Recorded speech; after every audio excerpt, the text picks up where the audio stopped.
Bien, pues continuamos ahora en el capítulo 6 para ver la conquista de Jericó. Esto marca el inicio de la sección que vamos a ver como la conquista, del 6 al 12, la conquista de la tierra prometida. Hablamos de que no utilizaremos la palabra Palestina, ya que esa palabra se usó para em, pues, que la nación de Israel perdiera su identidad. Esto desde la conquista del Imperio Romano, más bien en el año 70 con la destrucción de Jerusalén, y después comenzó a usarse. Así que tenemos ahora a Jericó, bien cerrada, menciona aquí la Biblia, dice en el versículo 1, Jericó estaba cerrada. Y se aclara, bien cerrada. O sea, se quedaba en una duda, todas las puertas estaban bien cerradas, nadie entraba ni salía. Jericó era considerada una ciudad que era ejemplar, considerada inexpugnable, indestructible, nadie podría haberla conquistado por la capacidad de las murallas que tenía. Esta batalla, como mencionamos, marca el inicio de la primera de las conquistas, la campaña por el centro de Israel y la división de esas tres campañas, la central, luego la del sur, luego la del norte. Ahora, ¿cómo eran los muros de Jericó? Aquí tenemos un pequeño corte en cuanto a dimensiones. Eh, Eran dos muros realmente, dos secciones de muros con una anchura de ambos de 4.5 metros, 2 metros de altura el muro exterior, 4 metros de altura el muro interior, lo cual pues implicaba que era muy difícil. De hecho, en medio de los muros, en algunas ciudades incluso se solían hacer carreras de caballos. En esta ciudad en particular vemos que el caso de Raab vivía en el muro, es decir, que ahí entre los muros posiblemente de una forma que no estuviera inclinado como se ve, posiblemente estuviera un poquito más derecho, habría casas también y Raab vivía en el muro. ¿Cuál es la estructura exacta del muro? Quizá no lo sabemos, pero se ha descubierto en las excavaciones que este muro fue derribado y fue derribado de adentro hacia afuera. Normalmente una conquista y el derribar un muro con arrietes, golpeándolo, normalmente los muros caen hacia adentro o caen hacia abajo, pero este muro fue como que lo empujaron desde adentro y esa fue la caída. Entonces tenemos aquí ya el ejército preparado para conquistar, para iniciar la conquista de la Palestina, que tachamos esta palabra, la conquista de la tierra prometida. Comenzamos con el capítulo 6 con la conquista de Jericó. Entonces, ya habiendo dado esta introducción, leemos, dice el versículo 2, más Jehová dijo a Josué, o sea, la ciudad bien cerrada, pero hay un plan distinto por parte de Dios, esa es la palabra más, el contraste. Mira, yo te he entregado en tu mano a Jericó y a su rey con sus varones de guerra. Rodearéis pues la ciudad todos los hombres de guerra, yendo alrededor de la ciudad una vez, y esto haréis 6 días. Empiezan las instrucciones de parte del capitán del ejército de Jehová y parecerían un poco ilógicas, o sea, por 6 días rodear la ciudad. En el séptimo día se darían 7 vueltas alrededor de la ciudad. Quizás uno pensaría que la estrategia normal era, bueno, decir, vamos a levantar, a construir arrietes, vamos a construir terraplenes para acceder, vamos a destruir, atacar la puerta, quemar las puertas. Pero no hay ninguna de este tipo de estrategias. Así que contra toda lógica, Josué no discutió con Dios, sencillamente se limitó a obedecerlo. El, Josué transmite las instrucciones al pueblo. Al pueblo probablemente podría parecerle también algo ilógica toda esta instrucción, pero las instrucciones tienen que ver con un orden de marcha alrededor de la ciudad. Ahí en los versículos, aquí en esta lámina que está también en el apunte de ustedes, podemos ver cómo se estableció este orden de marcha, ¿no? Marchaban, entonces aquí tenemos frente a los soldados, los sacerdotes, el arca, los soldados, el pueblo, y empezaban a marchar alrededor de la ciudad. Una vuelta al día durante 6 días. Todos los hombres de guerra. Al final, 7 sacerdotes, también con 7 bocinas, iban ahí delante del arca de Jehová. Pero el séptimo día se iban a dar 7 vueltas. Al final de la séptima vuelta, la instrucción era gritar en alta voz y subir derecho y hacia adelante.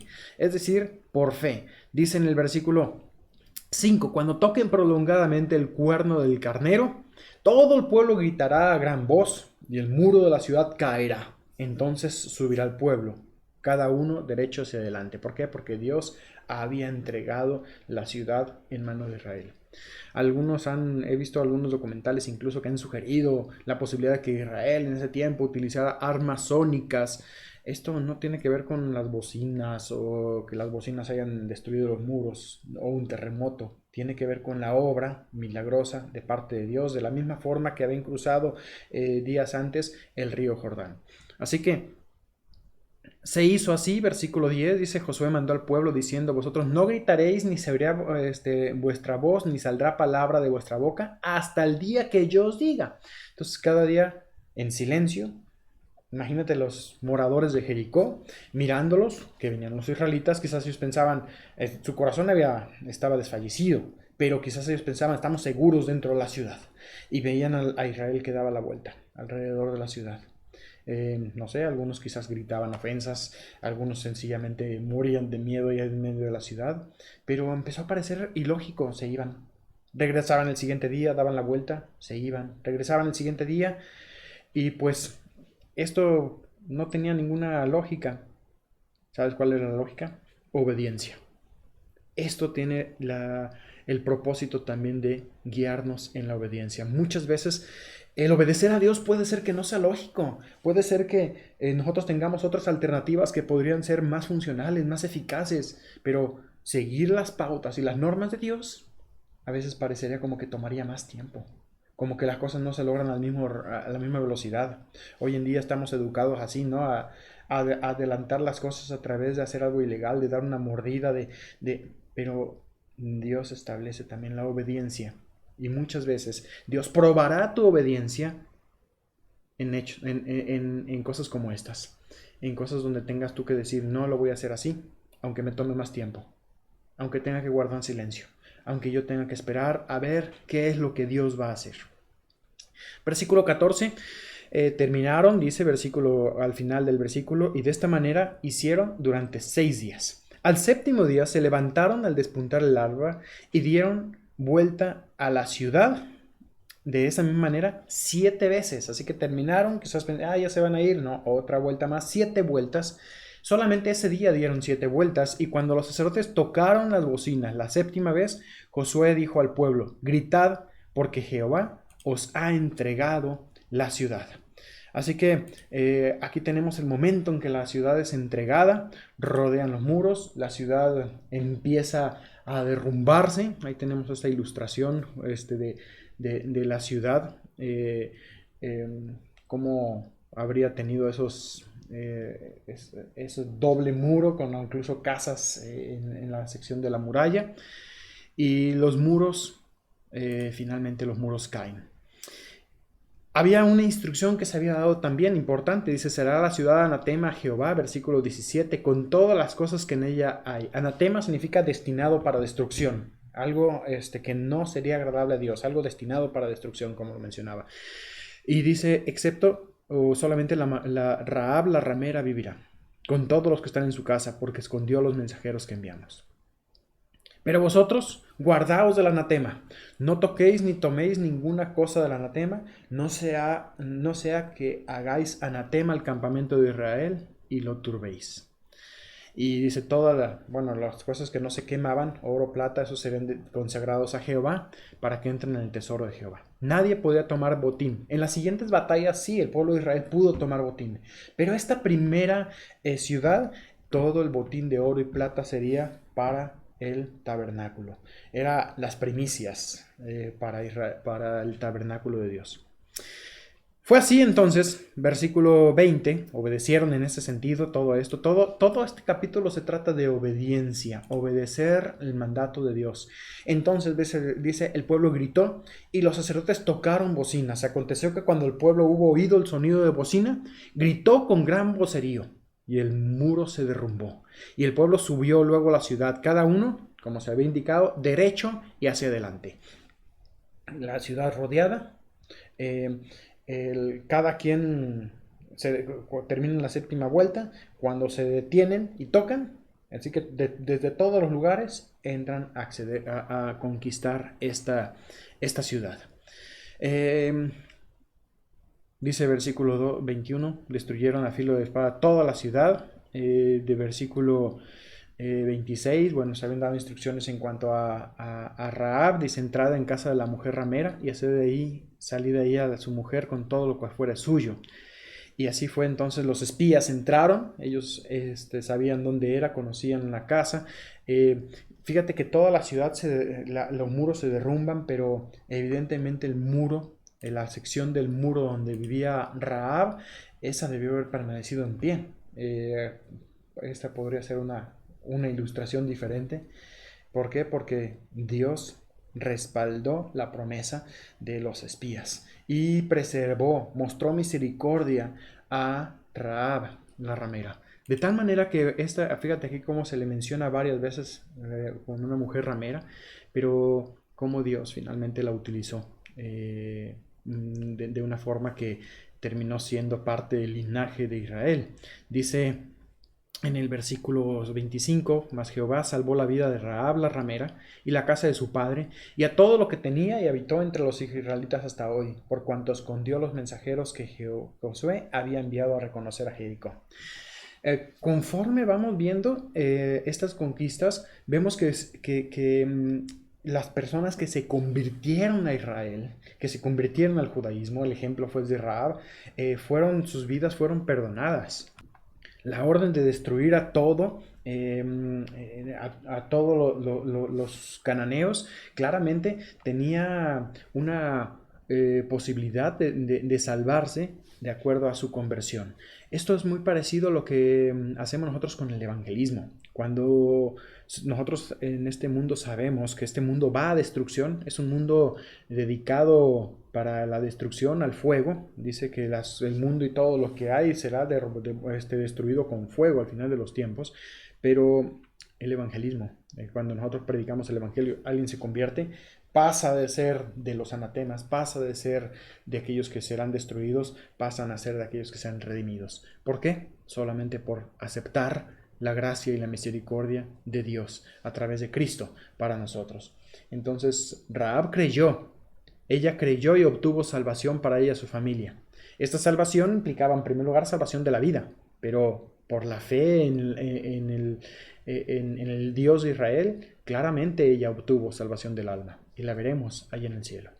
Así que dice versículo 24, consumieron con fuego la ciudad y todo lo que en ella había, solamente pusieron en el tesoro de Jehová la plata, el oro y los utensilios de bronce y de hierro. Todo fue destruido. Sabemos que hubo un excepto que veremos en el siguiente capítulo. Y dice versículo 26, en aquel tiempo hizo Josué un juramento diciendo, maldito, eso es también parte del significado de anatema, maldito por parte delante de Jehová el hombre que levantare y reedificare la ciudad de Jericó. Sobre su primogénito eche sus cimientos de ella y sobre su hijo menor asiente sus puertas. Así que hay esta maldición sobre quien trate de construir la ciudad de Jericó. Vamos a ver más adelante que hubo alguien que reconstruyó la ciudad y esta maldición se cumplió en su momento. Avanzaremos hasta allá y lo veremos. Así, terminamos pues este capítulo con una frase importante, versículo 27, estaba pues Jehová con Josué y su nombre se divulgó sobre toda la tierra. El nombre de Josué se divulgó, pero era por dar a conocer, recuerden, el nombre de Dios. Entonces avanzamos al capítulo 7. Antes de avanzar, solamente por el punto de que la maldición se cumple cuando vemos libros históricos 2 y falta bastante para verlo, puedes, si quieres, ver esa historia de Abiram en Primero de Reyes, el primer libro de Reyes 16:34, cuando él reconstruye Jericó y los hijos mueren, muere el primogénito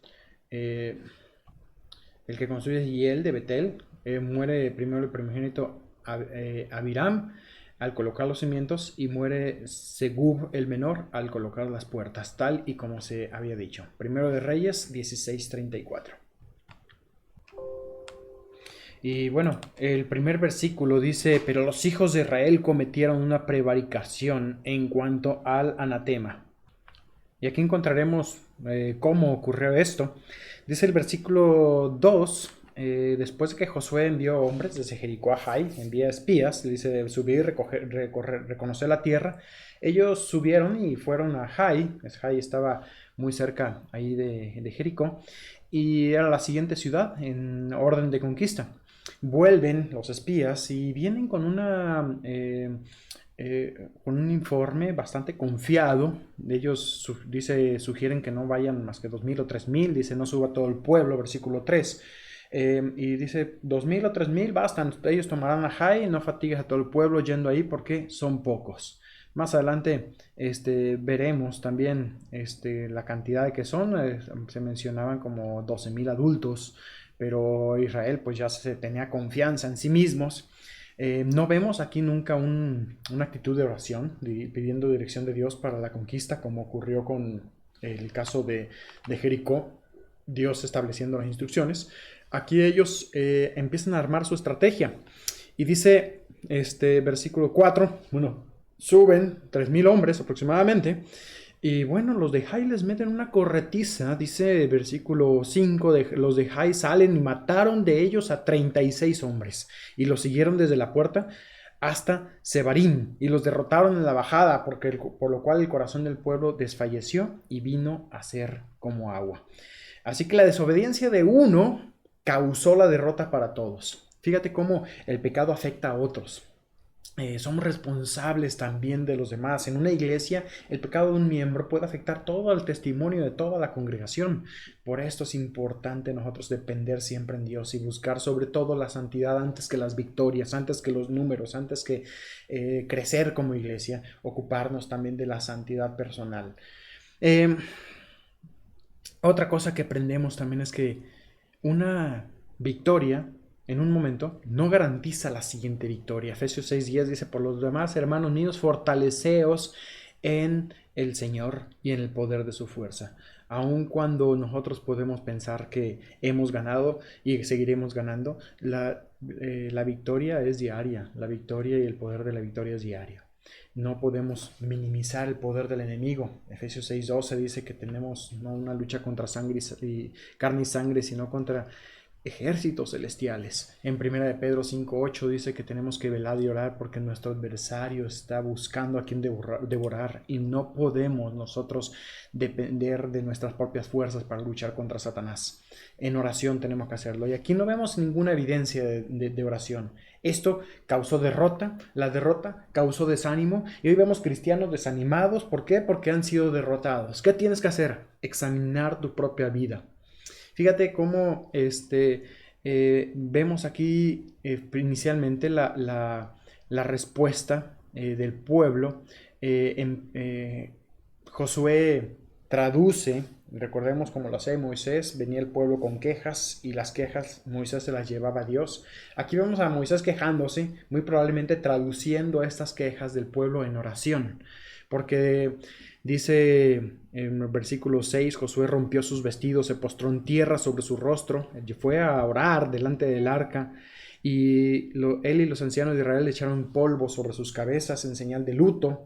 Y Josué dijo, Señor Jehová, ¿por qué hiciste pasar este pueblo el Jordán para entregarnos en manos de los amorreos, para que nos destruyan? Ojalá hubiéramos quedado del otro lado del Jordán. Parece una queja, pero era la queja del pueblo. Ay, Señor, ¿qué diré ya a Israel? Que ha vuelto la espada delante de sus enemigos, porque los cananeos y todos los moradores de la tierra dicen, se van a juntar, nos van a atacar. Y la pregunta al final, ¿qué harás tú a tu grande nombre? Finalmente la oración de Josué no está tan preocupado él por la destrucción de Israel como debería estarlo por el nombre de Dios. ¿Qué harás tú a tu grande nombre? Moisés oraba de forma similar. ¿Qué van a decir los demás acerca de Israel? Y mis derrotas no se tratan de mí. Cuando yo caigo en pecado y provoco, yo puedo decir, yo no afecté a nadie, fue un pecado secreto, no nadie más que yo soy afectado, yo perdí mi comunión con Dios. Y no, tus derrotas afectan a otros, tu pecado afecta a otros, pero sobre todo afecta el nombre de Dios. No se trata de ti, se trata del nombre de Dios. ¿Qué harás tú a tu grande nombre? ¿Qué haría Dios para mantener la santidad de su nombre en tu vida? Bueno, Josué oró y Dios le responde, versículo 10, levántate, ¿por qué te postras así sobre tu rostro? Israel ha pecado y han quebrantado mi pacto que yo les mandé. También han tomado el anatema y hasta han hurtado, han mentido y aún lo han guardado entre sus enseres. Por eso los hijos de Israel no podrán hacer frente a sus enemigos. Entonces, esto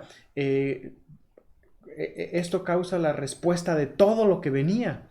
Y ahora es momento de enfrentar a Acán. Acán había escondido ahí en su tienda el oro y estas cosas. Dice versículo 12, sigo leyendo. Dice, por esto los hijos de Israel no podrán hacer frente a sus enemigos, sino que delante de sus enemigos volverán la espada, por cuanto han venido a ser anatema. Tomaron del anatema y se convirtieron en anatema. No estaré más con vosotros, si no destruyereles el anatema de medio de vosotros. ¿Qué hay que hacer con el pecado? Destruirlo.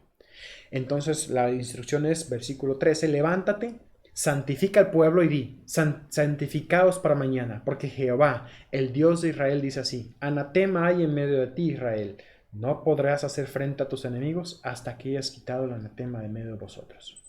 Entonces la forma es que van ellos trayendo por tribus, por familias, hasta que se descubra el anatema. Y este hombre finalmente confiesa. Pero esta confesión no es una confesión anticipada, es una confesión donde él fue descubierto. Los siguientes versículos vemos cómo se va haciendo esta purificación. Primero una tribu, Judá, luego la familia de Sera, luego de los varones de Sera encuentran aquí a la familia de Zabdi, y de Zabdi todo cae sobre Acán. ¿Cómo fue este proceso? Probablemente haya sido hecho a través de suertes dirigidas por Dios. Era la forma en que obraba Dios a través de las suertes en ese tiempo. Es muy probable que haya sido así. Lo dice aquí en versículo 17, como de cada familia fue tomado uno. Entonces iba como acorralándose al pecador. Todo este tiempo Acán tuvo la oportunidad para él confesar que él había tomado del anatema, pero él no lo hizo sino hasta que fue completamente descubierto. Y ese es el pecado, el problema de nuestro pecado muchas veces, que nuestra confesión termina siendo al ser descubierto. Una cosa es confesar cuando me doy cuenta que he pecado porque he dañado el nombre de Dios, pero otra cosa es confesar porque tengo que hacerlo, porque he sido descubierto y porque lo que me preocupan son las consecuencias de mi pecado, el castigo, y ya no quiero más las consecuencias. Entonces no estoy tan preocupado por haber lastimado el nombre de Dios, o por haber perdido la comunión con Él, o por haber pecado contra su santidad. Estoy más preocupado por lo que perdí de privilegios. Y en esto muchas veces somos más semejantes a Acán que a cualquier otro.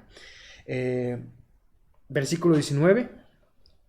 Bien, entonces regresamos aquí a la lámina donde estábamos. Y dice el versículo 19. Entonces Josué dijo a Acán, hijo mío, da gloria a Jehová, el Dios de Israel. Esto es como que lo colocaba bajo juramento.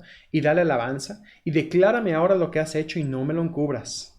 Es la última oportunidad. Acán entonces confiesa. Y dice versículo 21, vi entre los despojos un manto babilónico muy bueno, 200 ciclos de plata, o sea, el manto babilónico lo iban a quemar. La plata y el oro tendrían que haber sido consagrados a Jehová, y él los codició y los tomó. Fíjate cómo él, este proceso viene también por parte de él. Dice, este proceso es, en primer lugar, vi.